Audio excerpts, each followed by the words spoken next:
So we have our inspiration. We have sized it to be good print quality. Now we can start building with shapes. And the vector shape tool, notice it's way down on the bottom of the tools in Photoshop because this is not what Photoshop is usually used for. When you click on it, it opens the drawer. And you'll see you have a rectangle tool, a rounded rectangle tool, which is of limited use in this case. The ellipse tool, which is very helpful. The polygon tool, which is a weird tool. It means any tool or any shape with multiple sides, but you have to pick the polygon tool and then show how many sides you want. So if you want a triangle, use the polygon tool and then you say 3 sides, and then you're able to do a triangle.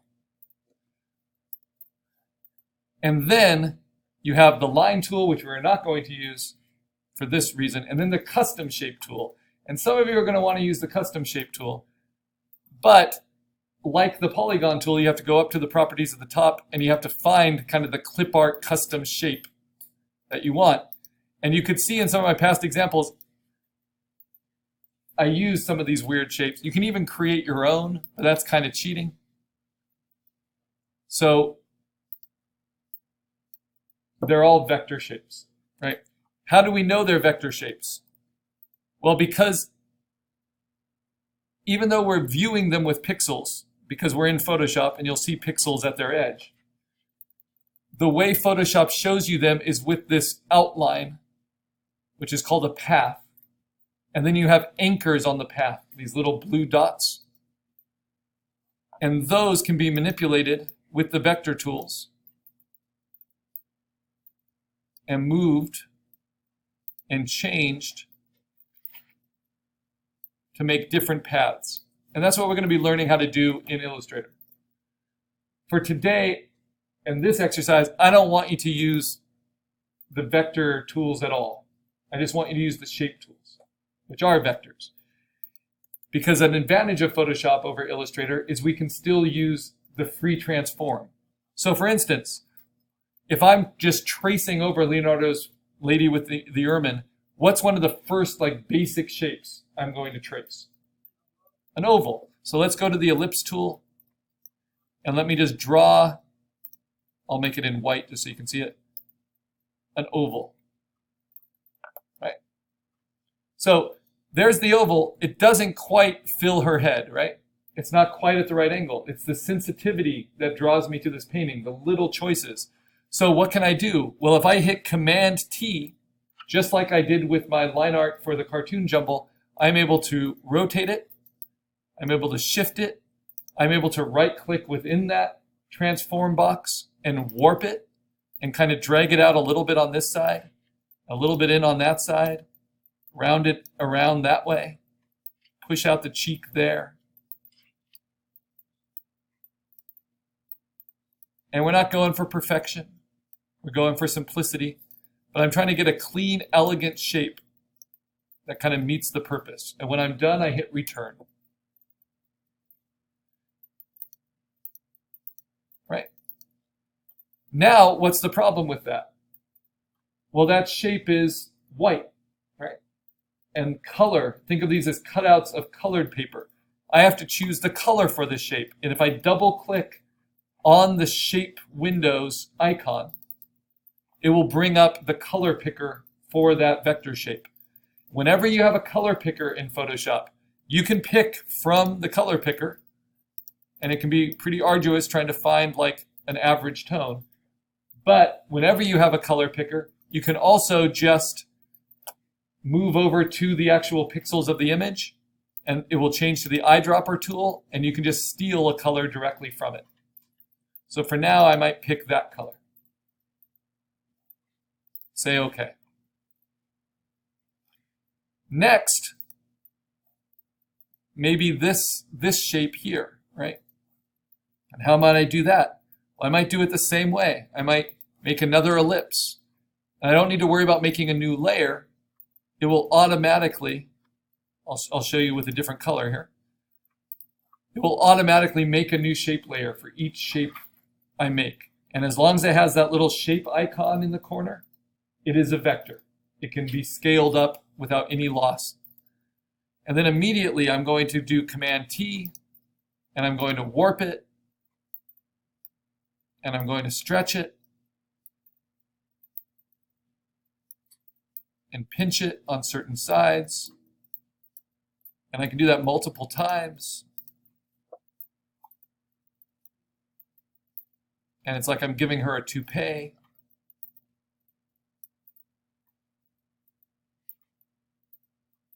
And it's just going to give us a lot more practice at these transform tools.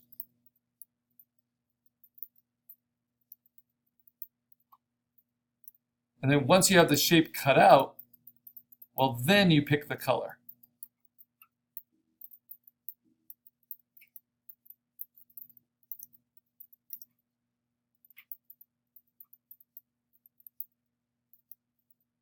And you'll really get a sense of what warp can do and what it can't do, and how many steps you have to go. You can also try the other tools like distort and skew.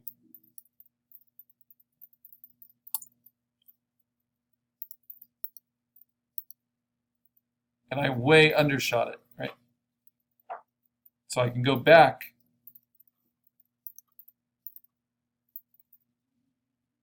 and continue it. And you can just build one shape at a time, but it's smartest to do the biggest shapes first, the strongest focal points of whatever composition you're doing. Don't do the pupil of the eye first, right? Because you might not even need to do the pupils of the eye to get the composition across.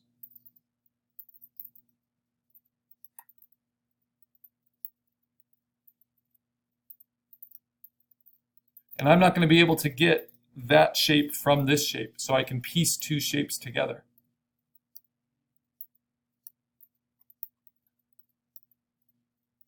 Something that's so wonderful about Leonardo da Vinci's drawings and compositions and paintings, just how carefully controlled the curves are.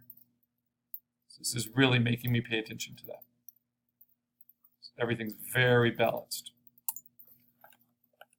So then I put the two together, and I have this, and then I might need to modify the one underneath.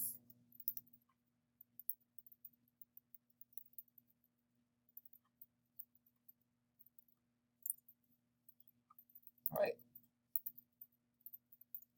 Oops. Remember, you can always do Command-Z.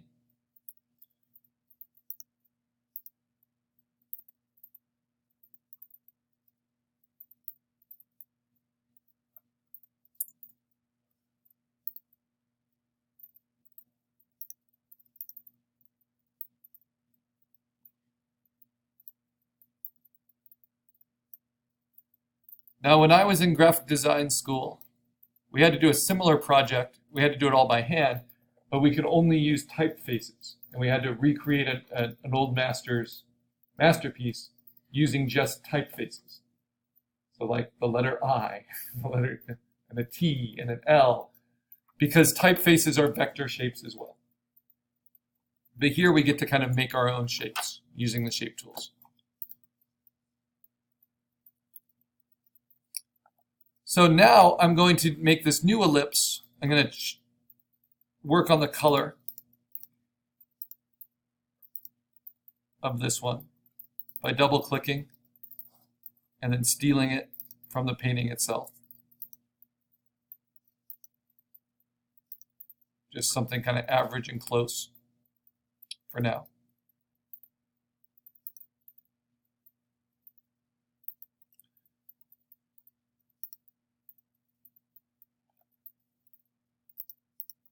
And now I want to get that little chin strap.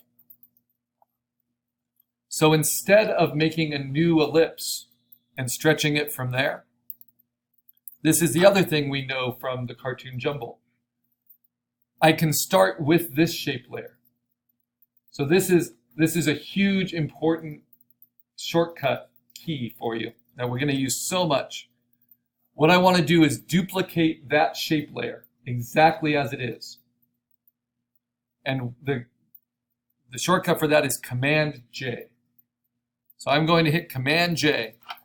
And what it does is it makes a copy of it right on top. That allows me to then transform that copy. And I can transform it in a lot of different ways, right?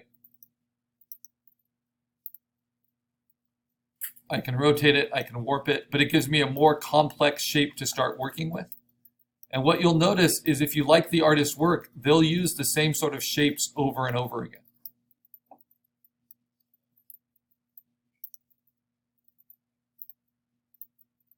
And I can just work with scale and rotate, just basic free transform to get it closer, and then I can use warp to kind of finish it off. This little chin strap. And I might pick a different color for it too, just so I can see it clearly for now. And I might put it underneath the other layer.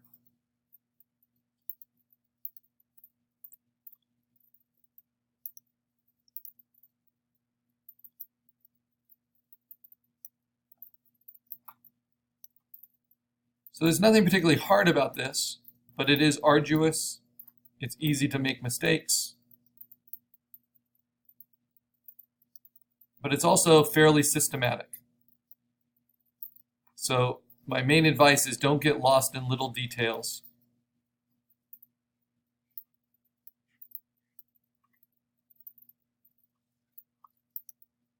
Try to do the big important things first. And there's a few ways we can, now that we're in it a little bit, that we can set that up to be easier. To not sweat the small stuff.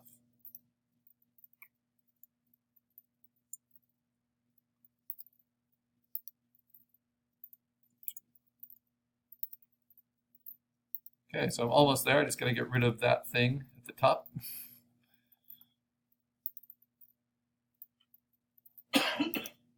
And bend it underneath the other shape. There we go.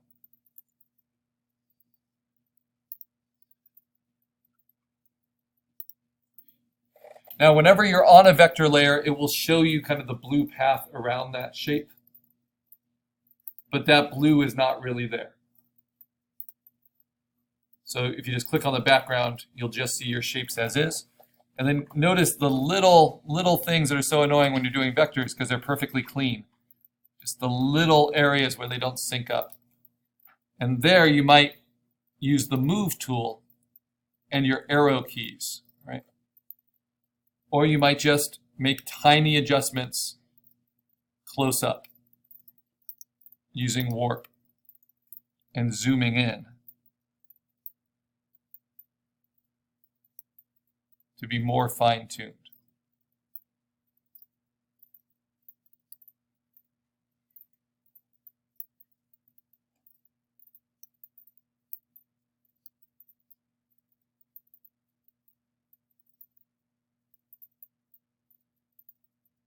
Yeah, looks pretty good.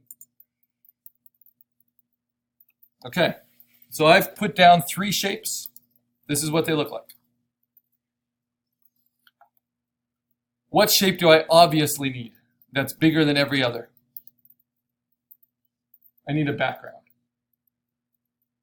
So for Leonardo, that's pretty easy. It's just pretty much black, just one big rectangle across the whole back. I'm going to pick the color. I'll just make it solid black for now. Push it behind my other shapes. So how do I continue working now? Do I have to turn off each layer as I work each time? Right. Well, there's a few different ways. One trick is I can go back to my inspiration image that's on the desktop, and I can double click it to open it up not in Photoshop, but just in Preview, which is the default image viewer. And then I just shrink it, and I'm going to keep it off to the side here. So I always have an example of what it looks like.